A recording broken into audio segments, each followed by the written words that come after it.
विश्वामित्र जी को भी प्रणाम करोगे? हाँ, कि वो तो ब्रह्म ऋषि हैं। क्यों ब्रह्म ऋषि कहाँ हैं? तो कौशिक वंश में प्रकट हुए, क्षत्रिय कुल में ना माथा मत रखना। देवर्षि नारद, सबको तो माथा रख के प्रणाम किया, आपको ऐसे कि आपने देखा? आपका आदेश क्या है? शाम तक उसका मस्तक हमारे चरणों में होना चाहिए। उनका प्रभु आपके सामने सत्य वचन कहता हूं, अगर सूर्यास्त होते होते मैं उसका मस्तक आपके चरणों में न डाल दूं, रघुवंशी नहीं। आप शांत हुए। हम ये थोड़ी समझते थे समस्या फंस जाएगी, अब तो समस्या फंस गई। हनुमान जी को अगर कोई आज्ञा कर सकता है राम जी के अलावा, तो माता अंजनी कर सकती है। मेरा पुत्र महाबली महाभागवत हनुमान है, मैं आज्ञा करूंगी, कभी मेरी आज्ञा को उल्लंघन नहीं करेगा। क्या सिरोधार त्रिभुवन में कोई ऐसा पैदा ही नहीं हुआ कि मेरी मां रक्षा का व्रत ले और उसे वो मार दे? कौन राजा है? तो हाथ जोड़कर कहा कि भगवान श्री राम। हनुमान जी एकदम सन्न रह गए, आज तक ऐसा नहीं हुआ। अमोघ बाण मोघ कैसे हो गया? लक्ष्य को बेधे बिना वापस कैसे आ गया? कौन है त्रिभुवन में ऐसा जिसको बाण बिना बेधे वापस चला गया? नारद जी बीड़ा लिए, आगे के प्रभु हम भी देखेंगे, और सब कुछ रचा इनका है। बड़ा विचित्र खेल है इनका। अरे युद्ध है, कभी विपक्ष से भी बाण आकर शरीर को घायल करता है तो सूरवीर पीठ दिखा के थोड़ी भागता है। राधा देवर्षि नारद जी बड़े लीला बिहारी हैं। वो हर लीला भगवान की नाम महिमा, गुण महिमा, शरणागति की महिमा पुष्ट करने के लिए ही प्रकट करते हैं। वो भगवान का साक्षात स्वरूप है। प्रताप रुद्र ऐसा उस राजा का शायद नाम था। वो बड़ा प्रतापी चक्रवर्ती सम्राट पद पर भगवान रघुनाथ जी विराजमान थे। श्री राम जी, बड़े बड़े ब्रह्म ऋषि सब विराजमान, सभा लगी हुई थी। नारद जी बाहर मिल गए उनको और कहा, अंदर प्रभु के दर्शन करने जा रहे हो? नारद जी को प्रणाम किया। जी। तो वहां बहुत से ब्रह्म ऋषि बैठे हैं, सबको प्रणाम भी करोगे? हाँ जी, तो मर्यादा है संतों को प्रणाम। तो विश्वामित्र जी को भी प्रणाम करोगे? हाँ, क्यों, वो तो ब्रह्म ऋषि हैं। क्यों ब्रह्म ऋषि कहाँ हैं? तो कौशिक वंश में प्रकट हुए, क्षत्रिय कुल में। उनका नहीं, तपस्या से तो ब्रह्म पद प्राप्त किया है उन्होंने। हाँ, पर मूल में तो नहीं। आपका उद्देश्य क्या है? बस ऐसे कर लेना, माथा मत रखना। देवर्षि नारद जी के सब ऋषियों के माथा रखना। गए भगवान के दरबार में, भगवान को नमन किया, सब ऋषियों के चरणों में मस्तक रखा और विश्वामित्र जी के सामने जाके ऐसे करके ध्यान भी नहीं दिया। सभा जब पूर्ण हुई, विश्वामित्र जी के पास नारद जी बैठे, बोले, आपने कुछ देखा भगवान? विश्वामित्र जी ने कहा, क्या? वो प्रताप रुद्र को?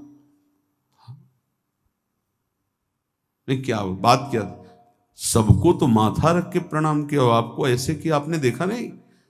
वाह, हाँ ऐसे तो किया, ये तो देखा, हमारा ध्यान नहीं गया, इस पर कोई विशेष बात है? बोले हाँ, वो कह रहे थे कि मूल में तो क्षत्रिय ही है ना, ब्रह्म ऋषि तो बाद में तपस्या से, उसकी इतनी हिम्मत, मतलब एकदम अग्नि प्रज्वलित कर दी।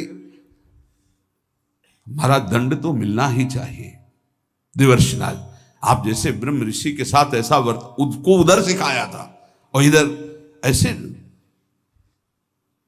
आवेश में खड़े हुए कहा, रघुनाथ आपके दरबार में हमारा अपमान हुआ। भगवान, आपका अपमान कौन? प्रताप। वो जब चले गए, आपका आदेश क्या है? शाम तक उसका मस्तक हमारे चरणों में होना चाहिए। तो उनका प्रभु आपके सामने सत्य वचन कहता हूं, अगर सूर्यास्त होते होते मैं उसका मस्तक आपके चरणों में न डाल दूं, मैं रघुवंशी नहीं। आप शांत हुए। नारद जी ने बात पक्की। गए, अब वो आराम से अपने राज महल में सब बोले, खा ले, मारा जाएगा शाम तक। अभी भगवान ने संकल्प कर लिया कि शाम तक तुम्हारा गला काट के विश्वामित्र जी के होगा, महाराज आपने हमको फंसा दिया, हम तो साष्टांग लौट जाते। आप पहले तो कहा था कि केवल हाथ जोड़ देना। बोले हम ये थोड़ी समझते थे समस्या फंस जाएगी, अब तो समस्या फंस गई। प्रभु अब बचे, बचाए कैसे बचे? रघुनाथ जी ने कहा, मैं रघुवंशी नहीं, यदि उनके सत्य वचन होते हैं, भगवान कभी मिथ्या वचन नहीं बोल, मारे जाओगे। प्रभु बचा लो। एक उपाय है, महाभागवत हनुमान जी बचा सकते हैं। उनका राम जी का विरोध हनुमान जी कैसे कर सकते हैं? बोले अब जो कह रहे हैं तो हमारी पहुंच तो है नहीं कि हनुमान जी से हम संभाषण कर सके इस विषय में। बोले हनुमान जी को अगर कोई आज्ञा कर सकता है राम जी के अलावा तो माता अंजनी कर सकती है। चलो हम तुम्हें मिलाते हैं। अंजनी की माता जी से मिला, साष्टांग दंडवत रोते हुए, मां रक्षा करो, बड़ी करुणा में। कहा कि बताओ क्या तुम्हें समस्या है। बोले मां त्रिभुवन में केवल आप ही जो हमारी रक्षा कर सकती हो। बोलो एक राजा है जो मुझे मारना चाहता है, आप बचा सकती हो मुझे। राजा मारना चाहता है? मेरा पुत्र महाबली महाभागवत हनुमान है, मैं आज्ञा करूंगी, कभी मेरी आज्ञा को उल्लंघन नहीं करेगा। जाओ मैं तुम्हारी रक्षा का व्रत लेती हूं। नारद जी मन में सोचे काम बन गया, हमारा काम बन गया, क्योंकि अब प्रकाश होगा भगवान के नाम का। हनुमान जी महाराज आए, बेटा आज्ञा कीजिए मां, मैंने इसकी रक्षा का व्रत लिया है। अभी तक ही नहीं पूछा था राजा कौन है मारने वाला, और मैंने कह दिया है ऐसा ऐसा। मां आपकी आज्ञा सिरोधार, त्रिभुवन में कोई ऐसा पैदा ही नहीं हुआ कि मेरी मां रक्षा का व्रत ले और उसे वो मार दे। कौन राजा है? तो हाथ जोड़कर कहा कि भगवान श्री राम। हनुमान जी एकदम सन्न रह गए, ये क्या स्वामी से ही कहा, मां आपने कौन सा व्रत ले लिया रक्षा का, मेरे प्रभु के खिलाफ मैं कैसे हो सकता हूं। मां ने कहा हमने तो वचन दे दिया। हनुमान जी ने कहा फिर बुद्धियों जितनी बुद्धियां हैं वो सब सरस्वती जी, सरस्वती भी जिनकी द्वारा प्रेरित हैं वो भगवान, और भगवान जिनकी बुद्धि में बैठे रहते हैं उनसे बड़ा बुद्धिमान कौन हो सकता है। इसीलिए परम ज्ञानी हैं श्री हनुमान जी महाराज, बुद्धि नाम अग्रगण्यम, जितने भी बुद्धिमान जन उनमें सबसे वरिष्ठ हैं, श्रेष्ठ हैं। हनुमान जी महाराज बोले चल तू एकांत चल। एकांत में ले गए और बैठ, थोड़ा ही समय रह गया संध्या का। अब तेरी श्वास में जहां भी रुकेगा नाम वहीं तेरा गला कटा, बिल्कुल पक्का। बस सीताराम सीताराम सीताराम, ये क्रम न टूटने पावे, तो ऐसा शुरू कर। अगर तेरे नाम में त्रुटि हुई, अंतराय पड़ा, उसी समय भगवान का अमोघ बाण काट सकता है, अन्यथा नहीं। तू चिंता मत कर, बैठ जा। वो बैठे, सीताराम सीताराम सीता। हनुमान जी महाराज करताल उठाए, आसपास नृत्य कर रहे। भगवान ने अमोघ बाण संधान किया। वो बाण आया और हनुमान जी जहां घूम रहे थे ऐसे परिक्रमा की वापस चला गया। भगवान ने कहा आज तक ऐसा नहीं हुआ। अमोघ बाण मोघ कैसे हो गया, लक्ष्य को बेधे बिना वापस कैसे आ गया। दूसरा बाण भगवान ने संधान नहीं किया। है क्या, कौन है त्रिभुवन में ऐसा जिसको बाण बिना बेधे वापस चला गया। लक्ष्मण जी से कहा कि जहां प्रताप रुद्र वहां तुरंत जाइए और देखिए बात क्या है, उसके गले को क्यों नहीं अमोघ बाण ने छेदन किया। गए, सर्वज्ञ हैं। वहां जो स्थिति देखी तो हनुमान जी की आंखों में अश्रु चल रहे थे। नाम संकीर्तन घूम घूम के, और वो आंख मूंदे बस सीताराम सीताराम। परम प्रेमी लक्ष्मण जी भी तालियां बजाकर शुरू कर दिया, सीताराम सीताराम।